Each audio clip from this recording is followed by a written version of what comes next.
The chair recognizes Mr. Bilbray. Thank you, Mr. Chairman.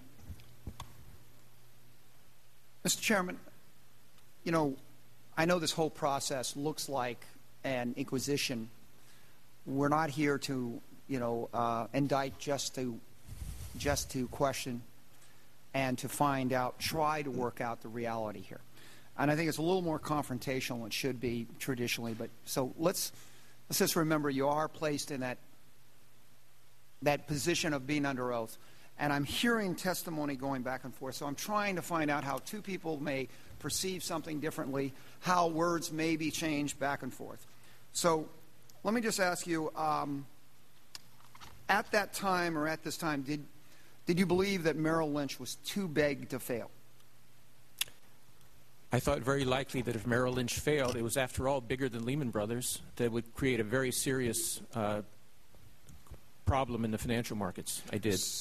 So, as a manager, you pretty well felt Merrill Lynch needed to be addressed one way or the other to keep it from going under. I thought letting it fail would pose a serious risk, although it was not clear that we could have prevented it from failing. Okay, now,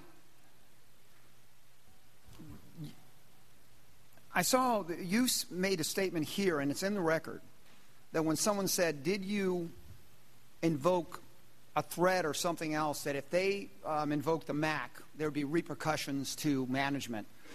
And we can pull up the record. I'm almost sure you said, no, I didn't say it that way, but I did indicate that if they invoked the MAC and there was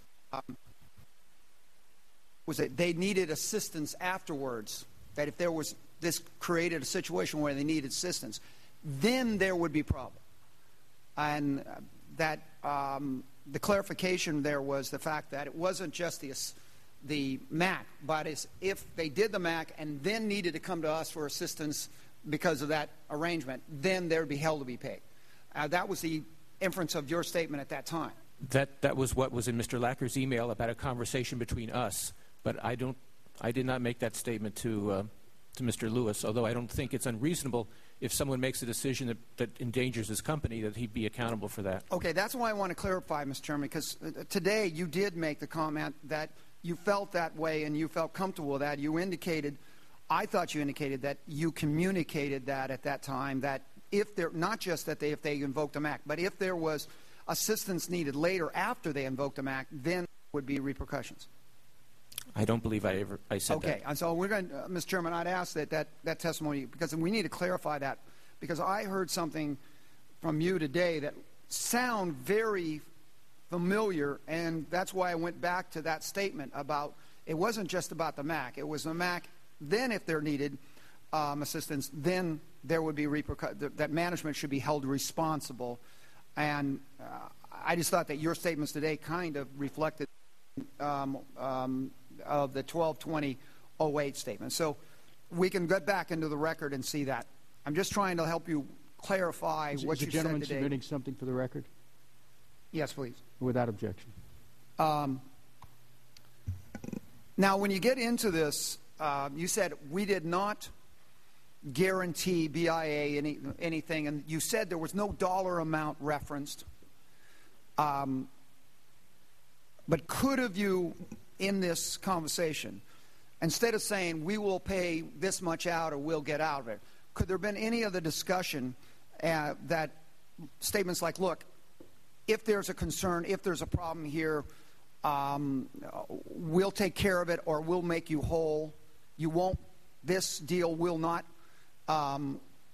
impact you in the long run, that we'll cover the difference? We committed to work with them to make sure they would be a stable company and that they would not collapse because of this issue. Okay, so that's what I'm trying to clarify here, because we're going with testimony goes one. So in other words, you're in a situation where you've got to handle this Merrill Lynch problem anyways.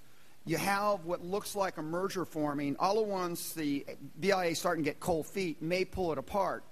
They're seeing it from the BIA, the Bank of America, taking on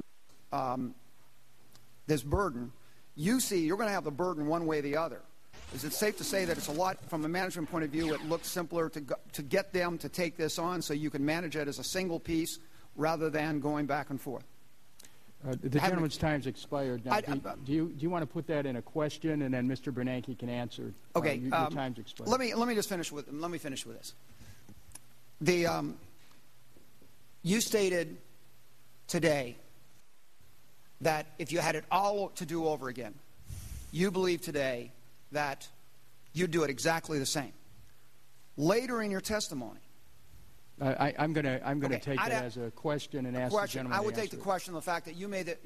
How do you explain the fact that today you did add a conditioning clause? Good afternoon, everybody. I'm Cheryl Casoni along with Eric Bolling. We want to take a step out of the House Oversight Committee hearing for just a moment. Eric Bolling and I do want to talk to Congress.